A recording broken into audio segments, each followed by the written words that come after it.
معز الدین کیکباد قسط number 7 by history of kingdom. نوجوان بادشاہ کی حسن پرستی کا پورے ملک میں شہرا تھا، اس لیے پورے ملک سے منتخب حسین عورتیں اور لڑکیاں بادشاہ کی طرف کھینچی چلی جا رہی تھیں۔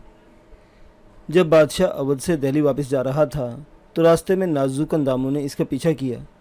بادشاہ کی گزرگاہوں میں حسین عورتیں زلفیں پریشاں اور نیم اریاں سینوں کی نمائش کرنے کے لیے کھڑی ہو جاتیں۔ ان کے چہروں کی کشش اور ملاحت کا جادو مردہ دلوں میں جان ڈالنے کے لیے کافی تھا۔ ان کے غمزے اور انداز اور جان لیوا ادائیں ایسی نہ تھیں کہ کوئی ان سے سرسری گزر جاتا، لیکن نوجوان بادشاہ باپ کی نصیحتوں کا سیر چھایا ہوا تھا۔ اس نے ان کی طرف نظر تک نہ اٹھائی اور دہلی کی طرف بڑھتا چلا گیا۔ بادشاہ کے دل میں حسن پرستی اور جذبہ شہوانی کی لہریں سرکش موجوں کی طرح سر اٹھاتی اور مایوس و ناکام ہو کر وہیں کہیں دب کر سہم کر رپوش ہو جاتی۔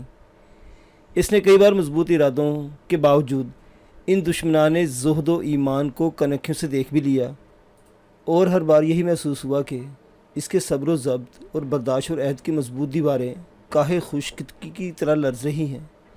ہوس نے اسے ترغیب دی کہ اعتدال کی راہ اختیار کرنے میں کوئی مذائقہ نہیں، ہاں بے اعتدالیوں سے بچنا چاہیے۔ بادشاہ نے ایک جگہ پڑاؤ کیا اور سیر و شکار کا منصوبہ بنایا۔ فوراً شکار کی تیاری کی گئی۔ نوجوان بادشاہ کے آس پاس آگے پیچھے چاؤش و نقیب گرزلے چل رہے تھے۔ بادشاہ کا گھوڑا شان و تمکنت سے قدم اٹھا رہا تھا۔ املی، آم، جامن، پیپل اور شیشم کے درختوں کا سلسلہ حد نظر تک پھیلا ہوا تھا۔ اس عالم میں اچانک ایک طرف سے ایک سوار نمودار ہوا اور بادشاہ کے محافظ دستے کے پاس سے گزر کر سیدھا بادشاہ کی طرف بڑھا۔ اس کی زرنگار قبا اور ریشمی رومال نے دیکھنے والوں کو بہت متاثر کیا۔ رومال سر پر بندھا ہوا تھا، جس سے اس کی خوبصورت سیاہ اور ریشم جیسی زلفیں باہر نکلی ہوئی تھیں۔ سنہری کام کی ترکش کمر سے بندھی ہوئی تھی۔ سفید و سیاہ رنگ کا گھوڑا ملمہ کاری کے ساز و سامان سے سجا ہوا تھا۔ اس کے حسین اور حور شمائل چہرے نے ہر ایک چہرے کو سحرزدہ کر دیا، اور وہ نہایت آسانی سے چترے سلطانی کے سامنے پہنچ گیا۔ محافظ اس کے حسن سے مروب و حیرت زدہ ایک دوسرے کی صورت دیکھتے رہ گئے۔ یہ پراسرار سوار بادشاہ کے گھوڑے کے سامنے پہنچ کر اپنے گھوڑے سے اتر پڑا اور شاہی سواری کے آگے لیٹ گیا۔ اس نے نہایت سریلی اور نغمہ بار آواز میں کہا، اے حسین و خوبرو بادشاہ، میں نے خود کو تیری راہ میں گرا دیا ہے۔ اب اگر تو اپنے قدموں کو میری آنکھوں پر رکھے گا تو یہ آنکھیں وہاں تک بچھی رہیں گی جہاں تک تیرا سفر جاری رہے گا۔ بادشاہ نے دھڑکتے دل سے اس پراسرار نوجوان کو دیکھا۔ مترنم آواز نے اس کی نسوانیت کا پردہ چاک کر دیا تھا۔ بادشاہ کے ارادوں میں شگاف پڑنے لگا اور توبہ کی عمارت متزلزل ہونے لگی۔ ملک نظام الدین بادشاہ سے ذرا فاصلے پر اپنے گھوڑے پر سوار پر لطیف منظر کو نہایت دلچسپی اور انہماک سے دیکھ رہا تھا۔ اس کے ہونٹوں پر شریر مسکراہٹ کھیل رہی تھی۔ بادشاہ نے دلربا حسینہ سے سوال کیا، تو کون ہے اور ہم سے کیا چاہتی ہے؟ وہ نہایت پھرتی سے اٹھ کھڑی ہوئی اور بادشاہ کی رکاب کے پاس کھڑے ہو کر اپنی غزالی آنکھوں کا نشہ بادشاہ میں منتقل کرنے لگی۔ اس نے نہایت التجا آمیز لہجے میں کہا، چاندنی جیسے جسم والے سرو، تو جنگل کی طرف جا رہا ہے تو بہت بے مروت ہے کہ ہمارے بغیر جا رہا ہے۔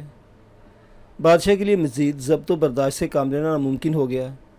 اس نے اپنا حکایت اس توبہ شکن ناظرین کی طرف بڑھا دیا اور سراپا اشتیاق سے کہا، یہ کس طرح ممکن ہے کہ اس سفر میں تیری ہم نشینی سے گریز کیا جائے؟ اس بے باک اور عاشقوں کے دلوں پر سر عام ڈاکہ ڈالنے والی شوخ و شریر حسینہ نے بادشاہ کے ہاتھ کو آنکھوں سے لگا کر بوسہ دی اور کہنے لگی، حضور نے غور نہیں کیا کہ ہم کتنی دور سے بادشاہ کے پیچھے پیچھے چلے آ رہے ہیں۔ ہم نے بادشاہ کی گزرگاہوں میں اپنی پلکیں بچھا دیں اور زلفوں کو شانوں پر بکھیر کر اپنے سینوں کو نیم اریاں کر دیا کہ بادشاہ کا دل ٹھہر جائے۔ لیکن بادشاہ نے تو اس نوجوانی میں ان رفتہ کار و ناکارہ بزرگوں کی نصیحتوں پر عمل درآمد شروع کر دیا، جب اس دنیا میں کام کے نہیں رہے اور جن کی نصیحتوں میں عقل و خلوص کے بجائے رشک و حسد کار فرما ہے۔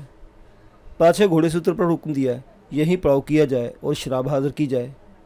ملک نظام الدین نے اطمینان کی سانس لی اور پوری سرگرمی سے خیموں کی تنصیب کا کام شروع کرا دیا۔ بادشاہ نے حسین فتنہ کو اپنے آغوش میں لے لیا اور اس حالت میں اپنے خیمے میں داخل ہوا۔ توبہ شکن حسینہ نے شراب کا جام اپنے ہاتھوں سے بادشاہ کو پیش کیا۔ بادشاہ نے بے جھجک جام لے لیا اور ہونٹوں سے لگاتے ہوئے اس مفہوم کا فارسی شعر پڑھا، معشوقوں کے ناز و انداز کے خوف سے رات کو میں شراب سے توبہ کر لیتا ہوں، لیکن صبح کو ساقی کا مدبرہ چہرہ پھر کام جاری کروا دیتا ہے۔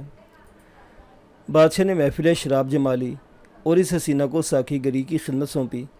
اس نے شکرے کے ساتھ بادشاہ کی پیشکش قبول کرتے ہوئے فارسی کا ایک شعر پڑھا جس کا مطلب تھا، اگرچہ ہم چاند سے زیادہ حسین ہیں مگر بادشاہ کے غلاموں کے غلام ہیں۔ اس کے بعد بصد و ناز و ادا اس نے شراب کا جام بادشاہ کی طرف بڑھایا۔ بادشاہ نے مسکراتے ہوئے شراب کا جام لیا اور جواب میں فارسی کا شعر پڑھا، جب پیالے کی میری باری آئے تو مجلس میں جو لوگ میرے نزدیک بیٹھے ہیں پیالہ ان کو دے دے اور مجھے چھوڑ دے تاکہ میں ساقی کی آنکھوں کو دیکھنے میں مست ہو جاؤں۔ اس نے نہایت دل ربایانہ انداز میں شراب کا پیالہ ہاتھ میں لیا اور شوخ و شریر نظروں سے بادشاہ کی طرف دیکھا۔ ترچھی نظروں سے بادشاہ کے دل کو اور زیادہ گھائل کر دیا۔ اس نے نخرے سے کہا، شاہ عالم نوش فرمائیں، میرے سر کی قسم شاہ عالم نوش فرمائیں۔ بادشاہ نے شراب گھٹاگھٹ حلق سے اتاری اور کہا، اگر تمہاری ساقی ہے تو کون کہتا ہے کہ شراب حرام ہے؟ دیر تک یہ محفل جمی رہی اور شریک محفل پی پی کر دھت ہو گئے۔ بادشاہ نے نشے کی حالت میں حکم دیا، 1000 چاندی کے سکے اس گلستان حسن و جمال پر نچھاور کیے جائیں۔ اس بری پیکر نے ناز و ادا سے عرض کیا، حضور والا، یہ نچھاور میرا نہیں، ان کا حق ہے جنہوں نے مجھے تربیت دے کر حضور کی محفل میں شریک ہونے کے قابل بنایا ہے۔ بادشاہ نے پوچھا، وہ کہاں ہے؟ اس نے کہا، اگر حکم ہو تو انہیں بھی یہیں بلا لیا جائے۔ ضرور ضرور، بلکہ اسی وقت، ابھی یہاں، فوراً، بلا تاخیر۔ اسی وقت اس کے طائفے کو بادشاہ کی خدمت میں پیش کر دیا گیا۔ اس میں ایک سے حسین شکل موجود تھی۔ بادشاہ نے جسے بھی دیکھا اس پر اپنا دل قربان کر دیا۔ اس کی سمجھ میں نہ آتا تھا کہ وہ کس کو پسند کرے اور کسے مسترد کر دے۔ وہ سبھی چاند کے ٹکڑے تھے۔ وہ ان کو لے کر دہلی روانہ ہو گیا۔ ان کے ساتھ وہ طائفے بھی تھے جو بادشاہ کے بجائے ان کے امراء اور لشکروں پر ہاتھ صاف کر رہے تھے۔ ایک سیلاب حسن و شباب میں لوگوں کی پارسائی اور زہد تنکے کی طرح بہنے لگی۔ حسن پرستوں نے اپنی ہتھیلیاں ان پر نثار کر دی۔ جب کچھ پاس نہ رہا تو انہوں نے اپنے ہتھیار، گھوڑے، غلام کنیزیں اور خیمے تک فروخت کر ڈالے۔ جب ان کے پاس یہ بھی نہ رہا تو سروں کی ٹوپیاں اور ایک چادر کے سوا جو کچھ ہوتا ان حسینوں کی بارگاہ میں نچھاور کر دیا جاتا۔ کسی کو کچھ پتہ نہ تھا کہ یہ سیلاب حسن و بلا کہاں سے لایا ہوا ہے۔ ملک نظام الدین جو باپ بیٹے کی ملاقات سے گھبرا گیا تھا، ایک بار پھر مطمئن ہو گیا۔ بادشاہ اپنے سابقہ محبوباؤں کو فراموش کر چکا تھا۔ سنبل بادشاہ کے سامنے سے گزرتی تو بادشاہ کے انداز میں یہ محسوس ہوتا گویا وہ اسے پہچانتا تک نہیں۔ وہ لڑکی جو کبھی بادشاہ کے لیے فتنہ فردہ تھی اب فتنہ بن چکی تھی، لیکن بادشاہ کو اب اس کا بھی کوئی خیال نہ تھا۔ اس نے کئی بار بادشاہ کو اپنی طرف متوجہ کرنا چاہا، لیکن اسے سرد مہری اور بے نیازی کا زخم سہنا پڑا۔ ایک دن اس نے جسارت و جرأت سے کام لیتے ہوئے بادشاہ کا ہاتھ پکڑ لیا اور دردناک لہجے میں پوچھا، کیا حضور کو وہ وعدہ یاد ہے جو 2 سال قبل فرمایا تھا؟ بادشاہ نے جواب دیا، وعدے کی بات مت کرو معصوم لڑکی، میرے آس پاس جتنے بھی ہیں انہوں نے عہد و پیمان کیے بغیر ہی میرے دل میں جگہ بنائی ہے، تو بھی قسمت آزمائی کر۔ لڑکی کو بادشاہ کا جواب پسند نہ آیا۔ اس کا دل ٹوٹ چکا تھا۔ وہ بادشاہ کے پاس سے اٹھ کر محل سرا میں روپوش ہو گئی۔ ملک نظام الدین نے سنبل کو ملانے کی کوشش کی، کیونکہ وہ نہایت ہوشیاری سے مشاہدہ کر رہا تھا کہ بادشاہ کی سابقہ محبوبائیں ان دنوں حسد و رقابت کی آگ میں جل رہی ہیں۔ اس نے سنبل کو نہایت ہوشیاری سے پیشکش کی، سنبل کیا تو پسند کرے گی کہ محل سرا کا اندرونی نظام تیرے سپرد کر دیا جائے اور تجھے اس ملک کی ملکہ بنا دیا جائے؟ سنبل میں اتنی ہمت نہیں تھی، لیکن ملک نظام الدین کو اپنا دشمن بھی نہیں بنا سکتی تھی۔ اس نے ڈرتے ڈرتے پوچھا، وہ کس طرح؟ میری قسمت میں یہ سرفرازیاں کہاں؟ ملک نظام الدین نے کہا، میں نے باہر سارے معاملات درست کر رکھے ہیں۔ میں تجھے ایک پڑیا سپوپ کی دوں گا، تو ایک مقررہ اور معینہ وقت پر اسے بادشاہ کے پیالے میں نہایت ہوشیاری سے ڈال دے گی۔ اس کے بعد کی ساری ذمہ داریاں میرے ذمہ۔ سنبل نے کچھ سوچتے ہوئے کہا، لیکن اس کا واقعی مجھے کیا صلہ ملے گا؟ ملک نظام الدین نے کہا، میں تجھے اپنی بیوی بنا کر ملک کی ملکہ بنا دوں گا۔ سنبل نے کہا، میں تیار ہوں، لیکن مجھ میں اس کام کی ہمت نہیں ہے۔ اگر اس موقع پر آپ بھی وہاں موجود رہیں تو یہ کام پورے اعتماد سے انجام دوں گی۔ ملک نظام الدین نے ذرا پس و پیش سے کہا، کوشش کرو کہ تم یہ کام میری عدم موجودگی ہی میں انجام دے ڈالو، کیونکہ اس نازک موقع پر میری باہر موجودگی ضروری ہے۔ سنبل نے کہا، میری خواہش ہے کہ آپ بادشاہ کو باتوں میں لگائیں اور میں اس کی شراب میں آپ کا سپوف ملا کر اس کا کام تمام کر دوں۔ قدرے تامل کے بعد ملک نظام الدین نے سنبل کی بات مان لی۔ بادشاہ کو اچانک ایسا لگا جیسے سامنے کی ہر شے دھندلی ہوتی جا رہی ہے۔ حسین چہرے دھوئے کی طرح مدھم مدھم نظر آ رہے ہیں۔ اس نے کسی کو آواز دی، ارے کوئی مجھے سنبھالو، مجھے یہ کیا ہو گیا ہے؟ میری بینائی کو کیا ہو گیا ہے؟ محفل عیش و ترب درہم برہم ہو گئی۔ آغوش اور پہلو گرم رکھنے والی مہوشیں ادھر ادھر سرک گئیں۔ ملک نظام الدین بادشاہ کی مزاج پرسی کو پہنچ گیا۔ اس کی شکل دیکھتے ہی بادشاہ کو باپ کی نصیحت یاد آ گئی۔ اس وقت بادشاہ کو پہلی بار ملک نظام الدین کے چہرے پر بے مربتی اور درندگی کے آثار محسوس ہوئے۔ ملک نظام الدین نے کہا، ایسا معلوم ہوتا ہے جیسے حضور پر لکوے یا فالج کا اثر ہو گیا ہے۔ اس خطرناک بیماری میں حضور نظم و نسق مملکت کیسے چلائیں گے؟ اس لیے بہتر یہ ہے کہ شاہی اقتدار اور مہر عارضی طور پر اس وفادار اور جانثار کے سپرد کر دی جائے۔ بادشاہ نے آہستہ سے کہا، اب اس کی ضرورت نہیں، ملتان کے حالات بہت خراب ہیں، تم وہاں روانہ ہو جا۔ ملک نظام الدین بادشاہ کا مطلب سمجھ گیا۔ اس نے آہستہ سے کہا کہ حضور اس نازک موقع پر اپنے جانثاروں کو خود سے دور کر دینا چاہتے ہیں۔ بادشاہ نے لکنت زدہ آواز میں کہا، جانثاری کا تقاضا یہ ہے کہ تم میرے حکم کی تعمیل کرو۔ ملک نظام الدین نے سرد مہری سے کہا، بہتر ہے، میں ملتان جانے کی تیاری کرتا ہوں۔ واپسی میں سنبل سے ملاقات ہو گئی۔ اس سے کہا، سنبل کل اس وقت میں بادشاہ کے پاس آ رہا ہوں، تم اپنے منصوبے پر عمل کے لیے تیار رہنا۔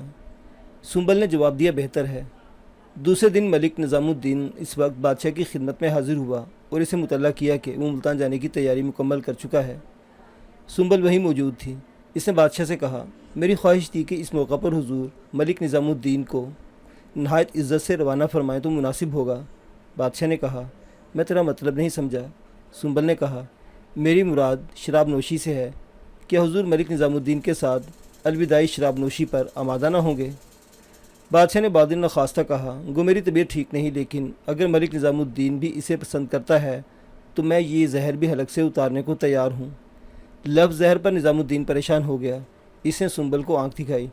2 پیالوں میں شراب انڈیلی گئی۔ ملک نظام الدین نے بادشاہ کو باتوں میں لگا لیا اور سنبل نے نہایت چالاکی سے ایک پیالے میں ملک نظام الدین کا دیا ہوا سوپ شامل کر دیا۔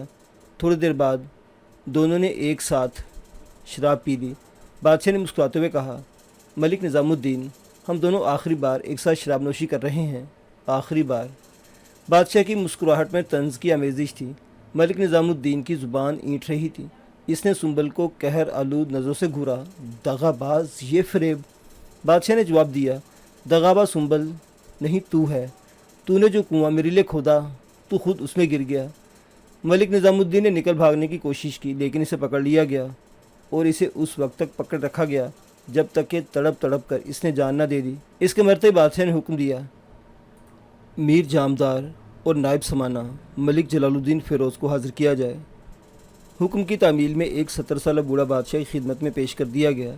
بادشاہ نے ملک نظام الدین کی لاش کی طرف اشارہ کرتے ہوئے کہا، جلال الدین، یہ نمک حرام کیفر کردار کو پہنچ چکا ہے۔ میری حالت اندر ہی اندر بگڑتی جا رہی ہے۔ شاید یہ مرض مجھے جانبر نہ ہونے دے، اس لیے میں تمہیں عارض ممالک کا عہدہ سونپتا ہوں۔ ملک جلال الدین کے لیے یہ بہت بڑا منصب تھا۔ عارض ممالک کے ذمہ فوج کی ترتیب و تنظیم کا کام ہوتا تھا۔ اس طرح ملک جلال الدین کے ہاتھ میں سب کچھ تھا جس کے لیے ملک نظام الدین زندگی بھر کوشاں اور محروم رہا۔ لقوے اور فالج نے بادشاہ کو مخبوط الحواس کر دیا۔ حسینوں کے طائفے راہ فرار اختیار کرنے لگے۔ شاہی اطباء نے بادشاہ کے امراض کو لاعلاج قرار دے دیا۔ اب وہ اس لائق بھی نہیں رہ گیا تھا کہ سلطنت کے کاموں میں برائے نام بھی حصہ لے سکتا۔ بادشاہ کی عمرہ 2 حصوں میں تقسیم ہو گئے۔ ایک حصہ یہ کہتا تھا کہ بادشاہ کے 3 سالہ بیٹے کیومرث کو تخت نشین کر دیا جائے اور ارکان سلطنت کیومرث کے لیے اپنے فرائض منصبی انجام دے، لیکن کچھ لوگ اس تجویز کے مخالف تھے اور وہ حکومت پر قبضہ جمانے کی امید لگائے بیٹھے تھے۔ 3 سالہ کیومرث کو سلطان شمس الدین کا خطاب دے کر تخت نشین کر دیا گیا۔